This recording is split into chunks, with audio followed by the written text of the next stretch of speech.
kamay na bakal sa mga nasa ilalim.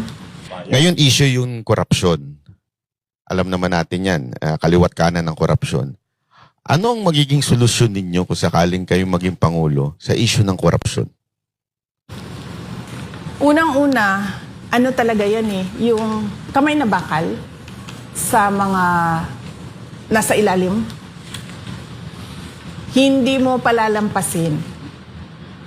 Kumbaga, pag merong ginawa, alis kagad, palitan kagad.